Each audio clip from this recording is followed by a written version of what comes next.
Amen. Gloire à Dieu. Merci beaucoup, mon frère Yves. Que le Seigneur te bénisse abondamment. Chers frères et sœurs, que le Seigneur vous bénisse.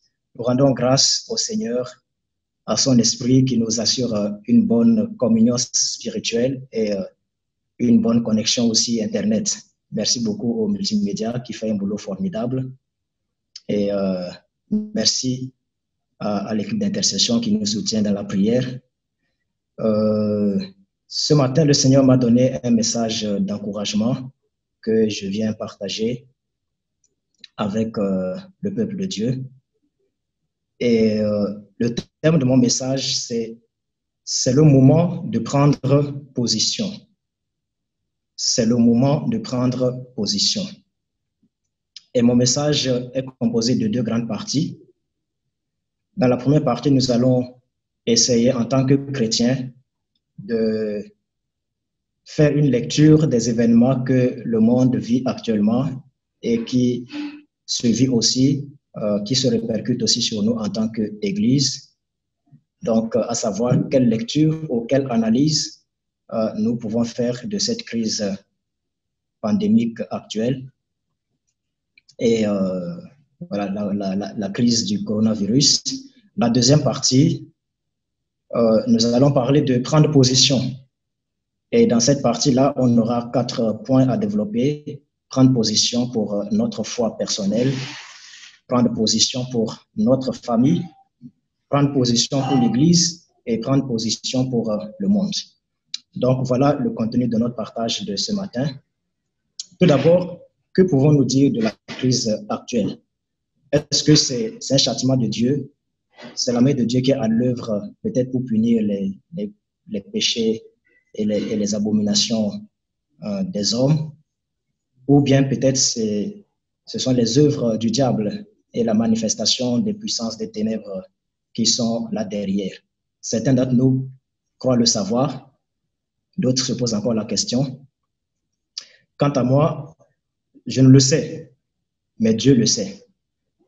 Cependant, ce que j'ai envie de dire, c'est que nous devons savoir que tout ce qui a l'air ou l'aspect d'un jugement ou d'une malédiction, ou même d'un événement voilà, bizarre comme celui-ci, n'est pas forcément toujours l'action de Dieu. Parfois, ça peut venir de Dieu, mais systématiquement, ce n'est pas toujours de Dieu. Dans l'Ancien Testament, les gens avaient l'habitude de considérer tout ce qui dépassait la maîtrise de l'homme, en bien comme en mal.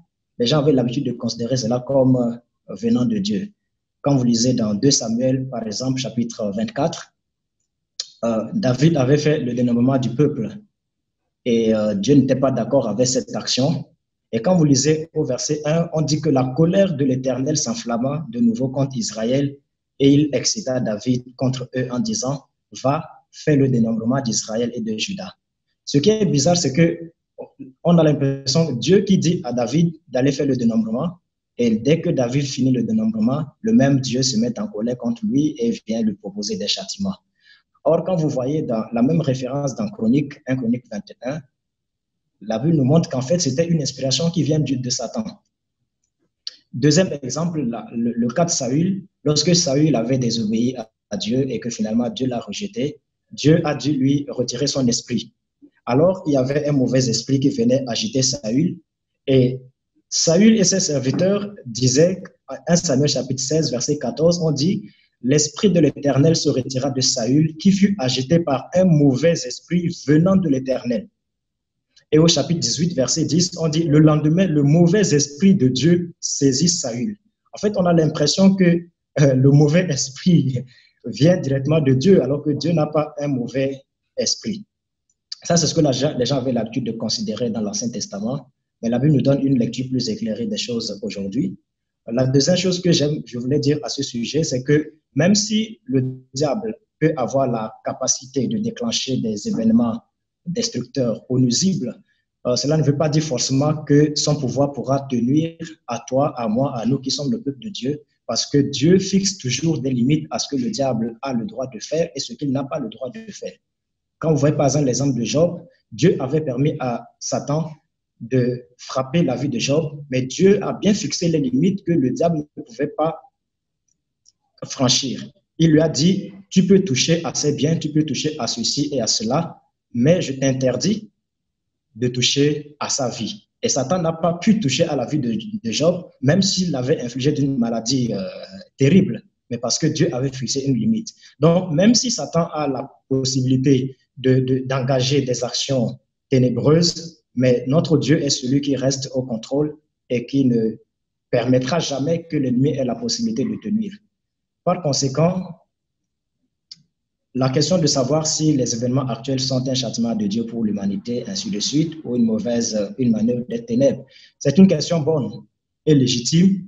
Si nous posons ce genre de questions, c'est très bien parce que ça montre que nous avons une lecture spirituelle des choses. Mais en l'occurrence, ce n'est pas la meilleure façon d'aborder le problème. Parce que dans certains événements, la Bible nous enseigne à ne pas focaliser notre énergie sur l'événement en lui-même, mais sur ce que je peux appeler les signes qui entourent cet événement, c'est-à-dire les manifestations, les impacts de cet événement, en particulier en ce qui concerne les desseins de Dieu. C'est très important. Donc, nous devons lire les événements à travers leurs manifestations ou leur impact par rapport aux desseins, au plan de Dieu vis-à-vis des personnes qui subissent l'événement en question. Donc, cela suppose que nous devons connaître quels sont les desseins de Dieu pour nous. Je dois connaître quels sont les desseins de Dieu pour moi. Tu dois connaître quels sont les desseins de Dieu pour toi. Nous devons connaître quels sont les desseins de Dieu pour son peuple qui est l'Église, quels sont les desseins de Dieu pour l'humanité. Et donc, la meilleure façon finalement d'aborder le problème serait de savoir si ce qui arrive aujourd'hui contribue à la réalisation des desseins de Dieu ou bien s'oppose au projet de Dieu dans nos vies, dans l'Église et dans le monde. Dans Luc 24, le Seigneur donne toujours une image de la façon dont il faut lire les enseignements. Luc 21 plutôt, Luc 21, versets 20 à 18, Jésus dit, « Lorsque vous verrez Jérusalem investie par des armées, sachez alors que sa destruction est proche. Alors que ceux qui sont en Judée fuient dans les montagnes, que ceux qui seront au milieu de Jérusalem en sortent, et que ceux qui seront dans les champs n'entrent pas dans la ville. Car ce sont des jours de vengeance pour l'accomplissement de tout ce qui est écrit. Malheur aux femmes qui seront enceintes et à celles qui allaiteront en ces jours-là, car il y aura une grande détresse dans le pays et de la colère contre ce peuple. Ils tomberont par le tranchant de l'épée, ils seront emmenés captifs parmi toutes les nations, et Jérusalem sera foulée aux pieds par les nations, jusqu'à ce que les temps des nations soient accomplis. Au verset 25, il y aura des signes dans le soleil, dans la lune et dans les étoiles. Et sur la terre, il y aura de l'angoisse chez les nations qui ne sauront que faire au bruit des flots, au bruit de la mer et des flots. Les hommes rendant l'âme de terreur. C'est ce qu'on est en train de vivre aujourd'hui, dans l'attente de ce qui viendra, de ce qui surviendra sur la terre. Car la puissance des cieux sera ébranlée. Alors on verra le Fils de l'homme venant sur une nuée avec puissance et une grande gloire. Quand ces choses commenceront à arriver, redressez-vous et levez vos têtes parce que votre délivrance approche. C'est un passage intéressant de la façon dont le Seigneur nous donne de faire la lecture des événements qui se passent dans le monde. Jésus fait comprendre à ses disciples que lorsque vous verrez ce genre d'événements, des signes dans le soleil, dans la lune, dans les étoiles, vous verrez des crises, des famines, des guerres un peu partout. Ne soyez pas absorbés par les questions de gens, pourquoi cela arrive, de qui cela vient, mais apprenez à lire ces événements. Le Seigneur voulait que les disciples apprennent à lire ces événements à la lumière de la promesse de son retour. Donc, ça me mène à la question que j'ai posée, quelle lecture pouvons-nous faire de la crise actuelle que l'Église vit, l'humanité vit, les différents pays vivent un peu partout? Quels sont les signes et les impacts que nous voyons autour de nous? Ces impacts contribuent-ils au plan de Dieu ou servent-ils les objectifs et les intérêts de l'adversaire?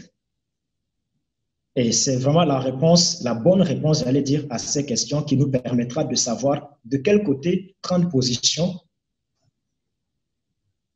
comment prendre position, pourquoi et avec quelles armes prendre position. On peut faire une lecture, disons d'abord d'un point de vue socio-économique. Ce que nous constatons, c'est que la mort et la maladie parcourent la Terre tout entière à la vitesse grand V. Si vous suivez les actualités, c'est effrayant ce qui se passe actuellement dans les pays occidentaux en particulier. Pas plus qu'hier ou avant-hier, en Espagne et en Italie, ils ont avoisiné. En Italie, c'était dans les 900 morts en 24 heures. En Espagne, pareil. Au point où en Italie, il n'y a plus de place dans les cimetières et qu'ils sont obligés d'aller brûler les corps, comme si on était en temps de guerre. Et c'est l'armée qui se charge alors d'aller brûler les corps. En Espagne, ils ont transformé un gymnase en morgue. Donc, tout un stade de sport qui peut contenir, je ne sais combien de milliers de personnes. Aux États-Unis, ils amènent des camions frigorifiques à l'hôpital pour conserver les corps comme si c'était de la pâture. Donc, c'est vraiment effrayant la façon dont la maladie et la mort sont en train de parcourir la Terre. Deuxièmement, la peur partout. Nul ne sait où et quand est-ce que ça peut lui frapper. Ceux qui ont des problèmes de santé ont peur d'en ajouter. Et ça fait que même si quelqu'un avait l'impression d'avoir de la fièvre, d'avoir des petits problèmes respiratoires, le premier réflexe est de s'inquiéter si par hasard il n'a pas contracté le virus. Le troisième effet socio-économique, je peux le dire comme ça, c'est que nous voyons la paralysie de la société. On est confiné depuis, et ce n'est pas que en un seul endroit, c'est sur toute la planète. Ça tombe comme un effet de domino. Ça part d'un pays à un autre et le monde entier est confiné en quelque sorte. Et enfin, il y a la paralysie de l'économie puisqu'il y a l'arrêt de la production. Ça, c'est d'un point de vue humain. Il y a beaucoup d'effets que vous pouvez réaliser, observer par vous-même. Mais d'un point de vue spirituel, alors, quels sont les enjeux spirituels de cet événement qu'on a appelé COVID-19? Et c'est là ce qui m'amène à ma deuxième partie, prendre position. Je vais répondre à la lecture de ce que nous pouvons analyser comme enjeu spirituel de cet événement et quelles réponses nous sommes appelés à donner. Donc, jusque-là, on voulait faire une lecture de l'événement. Deuxième partie, prendre position. J'ai dit que dans la deuxième partie, on va développer 4 points. Le premier, c'est prendre position pour ta foi. Tu dois prendre position pour ta foi, je dois prendre position pour ma foi. Pourquoi? Parce que cet événement de COVID-19 est d'abord un enjeu pour la foi personnelle de chacun de nous. Nous étions habitués à nous réunir en communauté chaque semaine, plusieurs fois par semaine et dans différents endroits. Lorsque j'étais faible chez moi, je pouvais aller à l'église pour retrouver la flamme de la communion avec les frères, avec les sœurs. Je pouvais aller à la soirée d'intercession. Je pouvais aller au culte. Je pouvais aller à toutes sortes de manifestations pour garder la flamme.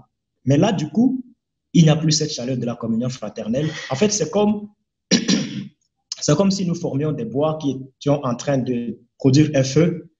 Et du coup, on vient retirer chaque bois du feu, on le met de côté.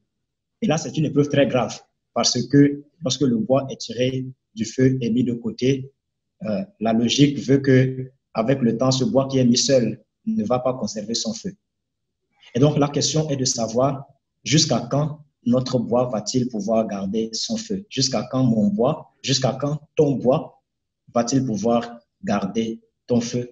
Alors que là, tu es comme retiré de la fournaise, je peux dire comme ça, et mis de côté en singleton. Et c'est là qu'on voit l'application de certaines paraboles de la Bible, comme la parabole des 10 vierges. Vous savez, on dit que les 10 vierges étaient parties à la rencontre de l'époux. Chacune d'elles avait sa lampe. Mais le souci, c'est que lorsque l'heure est arrivée et qu'on s'est réveillé, les lampes de certaines étaient déjà éteintes depuis parce qu'elles n'avaient pas pris de l'huile en réserve.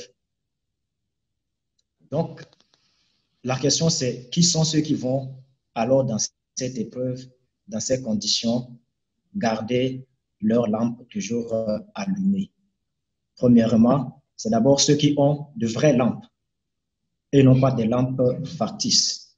Parce que lorsque nous sommes en groupe, on est tous chrétiens, on est tous à l'église, mais il n'est pas garanti, on ne sait pas qui vraiment a la foi, qui se contente juste de venir à l'église et de vivre les événements.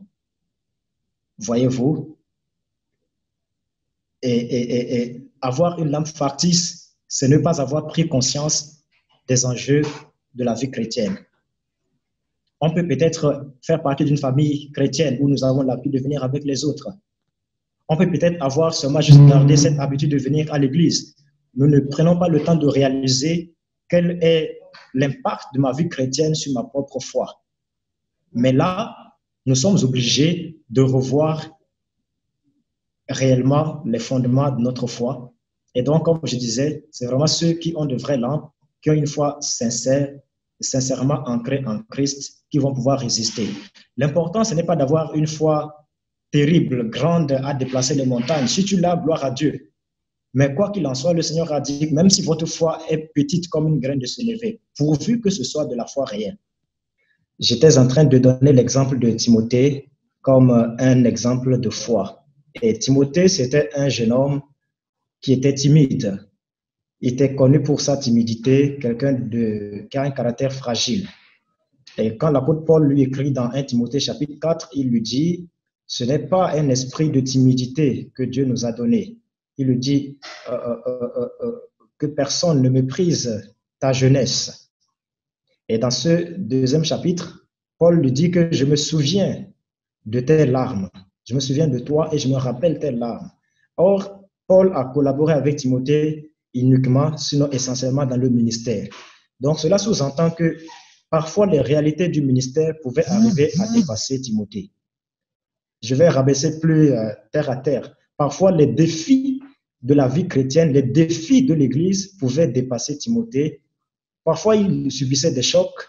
Parfois, il se sentait impuissant face aux responsabilités, aux attentes qu'on avait vis-à-vis de lui. Il se sentait tellement faible dans sa foi au point où il en arrivait parfois à désespérer et à fondre en larmes. Et l'apôtre Paul se souvient parce qu'il était là avec lui, même dans les moments secrets. Mais ce qui est bien, c'est que Paul dit, malgré tout cela, je me souviens de la foi sincère qui était en toi. Oui, c'est vrai que tu étais faible. C'est vrai que tu pleurais souvent. C'est vrai que tu avais beaucoup de défis. C'est vrai qu'il y avait beaucoup de situations qui n'ont pas été arrangées dans ta vie. C'est vrai. C'est vrai qu'on t'a imposé les mains à plusieurs reprises. Moi, Paul, je t'ai imposé les mains. Les anciens t'ont imposé les mains. Mais malgré cela, on a l'impression que tu n'arrives pas à développer ton don. C'est vrai, tous les défauts qu'on a pu détecter en toi. Mais ce qui est vrai, ce qui est certain, c'est que on peut attester qu'en toi, il y avait une foi sincère. Et c'est ce genre de personnes, quelle que soit leur faiblesse, qui vont garder leur foi allumée, peu importe la durée. En revanche, on a des contre-exemples de gens qui ont été mis de côté, qui n'ont pas gardé la foi en continu. Il y a un certain Démas qui était aussi un collaborateur de Paul. Et dans plusieurs épîtres, Paul est en train de parler de Démas. Lorsqu'il écrit, par exemple, aux Colossiens, au chapitre 4, il leur parle d'Épaphras qui intercède pour eux. Et puis le verset 14, Colossiens 4, verset 14, il ajoute que Luc, le médecin bien-aimé, vous salue, ainsi que Démas. Et quand il écrit à Philémon, chapitre 1, verset 24, il dit à Philémon, Épaphras, donc on voit que chaque fois qu'il parle de Épaphras et de Luc, il parle de Démas aussi. Il dit, Épaphras, mon compagnon de captivité en Jésus-Christ, te salue, ainsi que Marc, Aristarque, Démas, Luc, mes compagnons d'œuvre. Donc, les gens comme Épaphras, Luc et Démas étaient vraiment des compagnons fidèles de Paul. Mais vers la fin, quand vous lisez dans 2 Timothée 4, versets 9 à 10, Paul est en train de dire à Timothée, viens à moi au plus tôt, car Démas m'a abandonné par amour pour le siècle présent. Et il est parti pour Thessalonique. Crescens est allé en Galatie, Tite en Dalmatie. Et la suite dit que c'est seulement Luc qui est resté avec lui.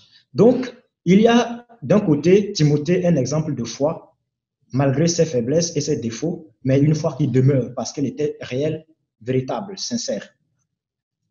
Et de l'autre côté, un contre-exemple de Démas, qui était un serviteur qui a été impliqué dans l'œuvre sur plusieurs terrains, mais qui par la fin a abandonné par amour pour le siècle présent. Donc,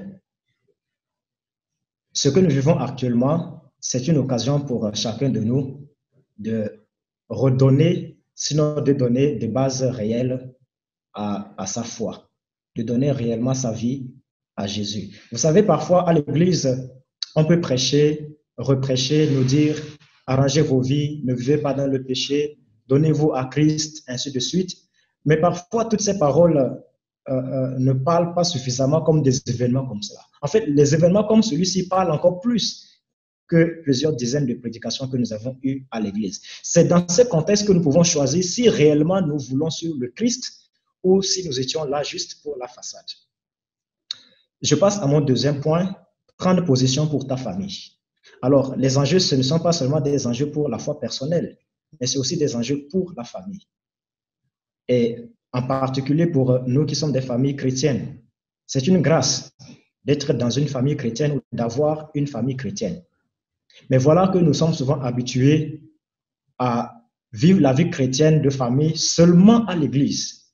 Voyez-vous, à l'église, par exemple, supposons que je suis marié, je suis au service dans l'église, ma femme est dans le service, mes enfants sont dans le service, mais à la maison, il n'y a aucune vie chrétienne de famille. Chacun vit sa propre vie chrétienne à part. Quand les enfants veulent manger, bon, à leur manière. Quand les parents veulent dormir, à leur manière. Il n'y a pas une vie chrétienne à la maison. Il n'y a qu'une vie d'activité à l'église. Voilà que maintenant, il n'y a plus d'activité à l'église. Alors la question s'adresse à chacun de nous. Est-ce que la chaleur spirituelle va-t-elle être gardée dans notre famille, dans notre foyer, dans notre maison? C'est maintenant que nous devenons nous-mêmes le chef spirituel de notre famille. Et c'est un message qui est important pour d'abord les pères de famille. La Bible nous enseigne l'exemple de plusieurs pères de famille qui, dans des temps comme celui-ci, ont pris les dispositions avec Dieu pour conserver leur famille dans la communion de Dieu. J'écoutais une prédication avant-hier d'un homme de Dieu qui disait tout à fait vrai que le confinement est déjà arrivé dans la Bible, ce n'est pas la première fois. Et ça n'est pas arrivé qu'une seule fois. Au temps de Noé, Dieu avait demandé à Noé et à sa famille de rentrer dans l'arche. Ils ont passé 1 an et 10 jours en confinement, donc 1 an et 10 jours sans sortir. Seulement 8 personnes. Là, maintenant, c'est beaucoup de gens qui sont confinés chacun chez eux. Bon, on peut se consulter les uns les autres. Mais là, ils sont seuls, confinés pendant 1 an et 8 jours. Et là, maintenant, il n'y a plus d'église, il n'y a pas d'autres activités. Et Noé devient le chef spirituel de sa famille. Dans Hébreux 11, il est dit que c'est par la foi que Noé, divinement averti des choses qu'on ne voyait pas encore et saisi d'une crainte respectueuse, construisit l'arche pour sauver sa famille. C'est un message pour nous, les parents, les pères de famille. Est-ce que la vie familiale, la vie chrétienne va disparaître de ta famille? Ou bien quand l'Église va rouvrir ses portes un jour, ta famille sera encore ancrée dans la foi? C'est maintenant qu'il faut prendre les dispositions. Mais je veux aussi dire que être chef de la famille ne concerne pas seulement que le père de famille. Peut-être dans certaines familles, le père n'est pas forcément là. Mais n'importe quelle personne peut prendre la bonne direction pour conduire sa famille à conserver la communion avec le Seigneur. Nous avons l'exemple de Rahab, la prostituée. D'ailleurs, entre parenthèses, je ne sais pas pourquoi nous continuons de l'appeler la prostituée. Vous savez ce que j'ai remarqué? Ça m'avait interpellé en fait. C'est de savoir si nous sommes capables de changer notre image. Ça, c'est une parenthèse que je vais faire dans mon message. Si nous sommes capables d'oublier le passé des gens en fait. Vous savez, parfois quand quelqu'un est dans le monde et qu'il avait une vie de très mauvaise renommée, la personne vient à Christ. On a l'impression parfois c'est difficile pour nous les chrétiens d'oublier son ancienne identité. Pourquoi je dis cela? Parce que quand j'étais en train de lire Hébreux 11 pour les héros de la foi, ce qui m'a marqué, c'est que la Bible dit que c'est par la foi que Rahab, la prostituée, ne périt pas. Or, je me suis dit que oui, c'est vrai qu'elle était prostituée pendant sa vie, mais à un moment, elle s'est convertie. Elle a reçu les espions, elle s'est donnée au peuple de Dieu, elle s'est littéralement convertie, elle a été intégrée au peuple de Dieu. Personne, elle n'est plus identifiée comme prostituée, mais c'est tellement fort de voir comment est-ce que cette image de prostituée lui reste collée, quand bien même elle est présentée comme une héroïne de la foi. Donc, ça, c'était juste une parenthèse pour nous dire que c'est important d'oublier l'image ancienne des personnes et de regarder sur la vie de Dieu. Mais ce que je veux dire à propos de Rahab, c'est que c'est quelqu'un qui a pris des dispositions pour sauver sa famille lorsqu'on devrait détruire la ville de Jéricho. Elle a noué alliance avec le peuple de Dieu. Elle a placé l'image du cordon rouge sur sa maison, au point où quand la muraille, souvenez-vous que sa maison était placée sur la muraille. Quand le peuple a crié, fait le tour pendant 7 jours, à la fin, la muraille est tombée. Mais cette maison n'est pas tombée parce que des gens étaient dans cette maison et avaient fait alliance avec le peuple de Dieu qui s'était engagé à ne pas les livrer à la mort. Donc, voyez-vous, nous pouvons prendre position pour notre famille, même si le chef de famille, je veux dire le papa, n'est pas là. Alors, mon troisième point, c'est prendre position pour l'Église. Et je pense que c'est un message qui nous intéresse beaucoup plus, notre Église, je veux dire notre Église évangélique de Rabat. Et l'équation, le problème qui se pose, c'est celui de « allons de l'autre bord ». Je vais m'expliquer en lisant Marc chapitre 4, versets 35 à 41. Ce même jour, sur le soir, Jésus leur dit, « Passons à l'autre bord. » Après avoir renvoyé la foule, ils l'emmenèrent dans la barque où il se trouvait. Il y avait aussi d'autres barques avec lui. Verset 37, « Il s'éleva un grand tourbillon et les flots se jetaient dans la barque, au point qu'elle se remplissait déjà. Et lui, il dormait à la poupe sous le coussin. Ils le réveillèrent et lui dirent, « Maître, ne t'inquiètes-tu pas de ce que nous périssons ?» S'étant réveillé, il menaça le vent et dit à la mer, « Silence, tais-toi. » Et le vent cessa et il eut un grand calme. Puis il leur dit, « Pourquoi avez-vous ainsi peur? Comment n'avez-vous point de foi? » Ils furent saisis d'une grande frayeur et ils se dirent les uns aux autres, « Quel est donc celui-ci à qui obéissent même le vent et la mer? » Alors, c'est quoi cette équation que j'ai nommée l'équation de « allons à l'autre bord ». Le Seigneur a fixé une vision à ses disciples en leur disant « allons à l'autre bord ». Tout comme le Seigneur aussi nous a fixé une vision. Voyez-vous? Et là, l'Église a mis en place ces stratégies pour atteindre les objectifs que Dieu a mis dans le cœur. Comme ici, les disciples, ils ont pris la barque. C'était leur stratégie pour arriver à l'autre bord.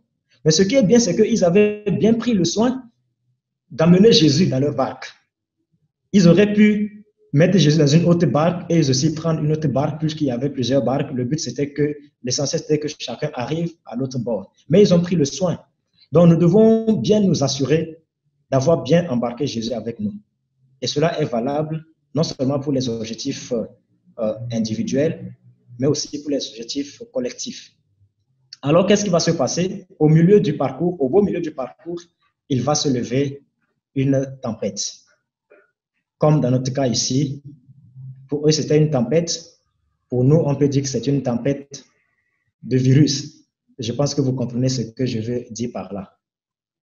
Alors, est-ce que les disciples allaient se laisser dériver en attendant que la tempête passe pour qu'ils reprennent le chemin pour arriver à l'autre bord, en espérant que la tempête n'allait pas les amener à la mer? Ou bien ils allaient repousser chemin pour échapper à la tempête? Et quand Jésus, à son réveil, leur posait la question, mais pourquoi ne sommes-nous pas à l'autre bord? Et ils allaient répondre, peut-être en disant, mais Seigneur, il y avait la tempête. On a dû faire demi-tour parce qu'il y avait la tempête. Est-ce que l'Église doit-elle renoncer à ses objectifs de croissance spirituelle, de croissance numérique, des promesses que Dieu nous a mis sur le cœur, de la vision que le Seigneur nous a donnée quand nous avons commencé? Est-ce que nous devons reporter nos objectifs de cette année sur l'année prochaine? Peut-être que certains, même à notre niveau, on a déjà inscrit le bilan de cette année, on a déjà inscrit sur le bilan de cette année coronavirus, dans le sens où les projets, ça peut même être des projets personnels, hein, ça peut même être des entreprises. Le projet que j'avais à cœur, finalement, cette année, il n'est pas réalisable. Et à la fin de l'année, quand je ferai le bilan, je me poserai la question, ah oui, pourquoi finalement je n'ai pas pu voyager pour mon projet? C'était à cause du coronavirus. Donc, toutes les bénédictions, tous les projets que le Seigneur m'avait mis à cœur n'ont pas été réalisés à cause du coronavirus. Est-ce qu'à la fin, nous allons nous asseoir pour dire, ah oui, cette année, bon, au final, on voulait évangéliser, mais on avait des objectifs, mais à cause du coronavirus, est-ce que ce sera ça notre bilan? Mais non, loin de là.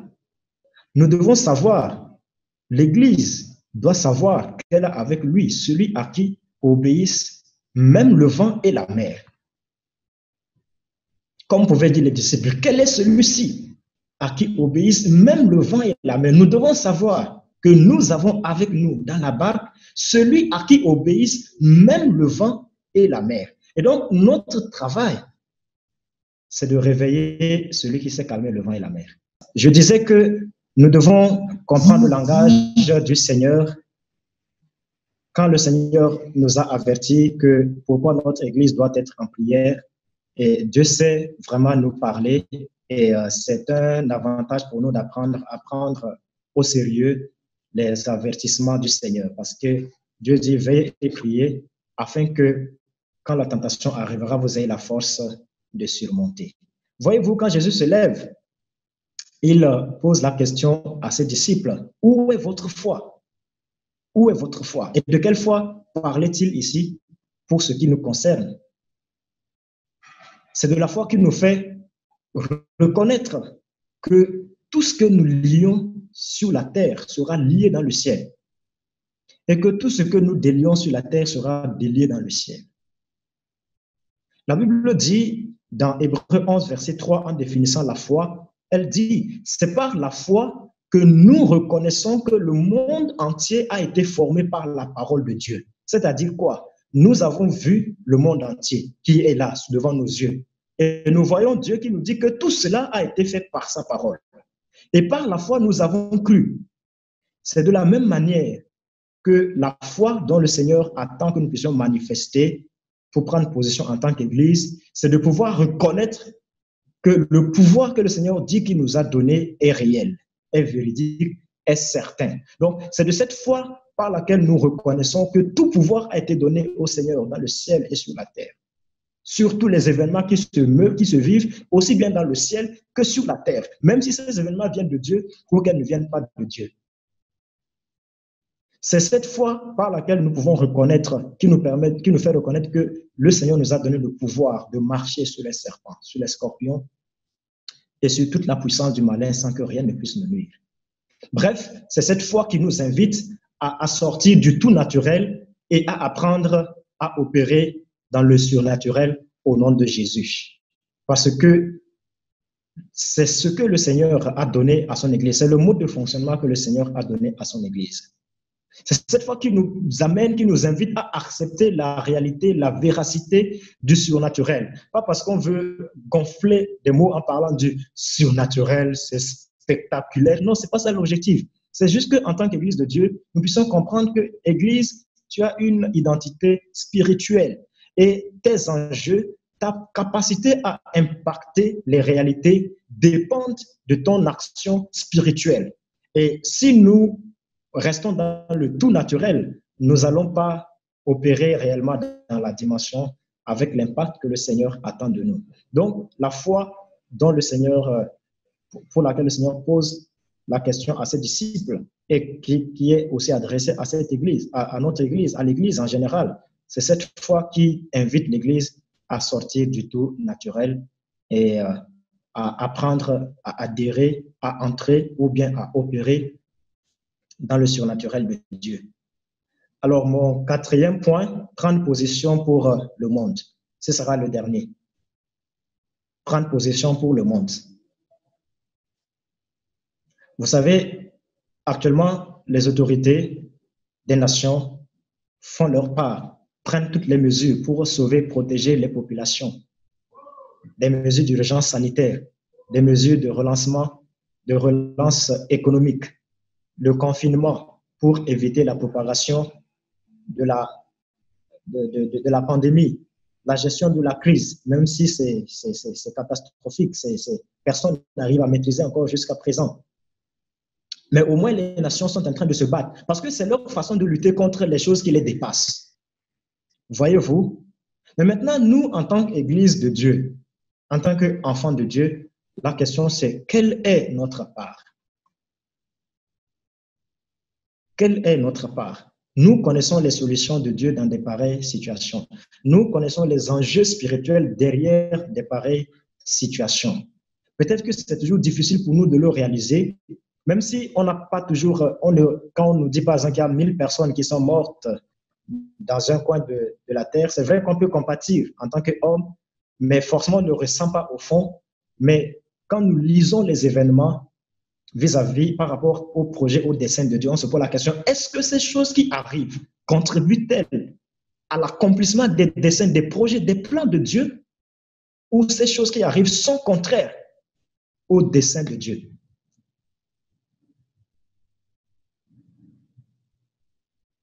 Et ça nous permet de savoir quelle position nous devons prendre pour le monde. Et nous avons des exemples dans la parole de Dieu, des gens qui ont pris position. Abraham qui a intercédé pour Sodome et Gomorrhe, non pas parce que Sodome et Gomorrhe étaient des amis d'Abraham, non pas parce que c'était des gens bons et justes, ainsi de suite, mais parce que Abraham connaissait les desseins de Dieu.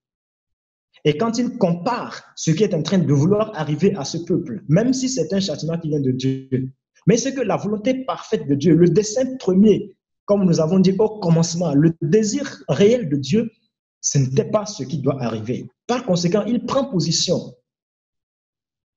Dans ce contexte, il prend position pour la repentance, pour la supplication, afin que Dieu puisse revenir de sa colère et que les desseins premiers de Dieu puissent s'accomplir. Et en tant qu'Église, notre message d'encouragement, c'est de pouvoir prendre position. Donc voilà, en résumé, j'ai dit qu'il faut que nous puissions prendre position pour notre foi personnelle, prendre position pour la famille, pour notre famille, prendre position pour l'Église et prendre position pour le monde. Calvin, let's go!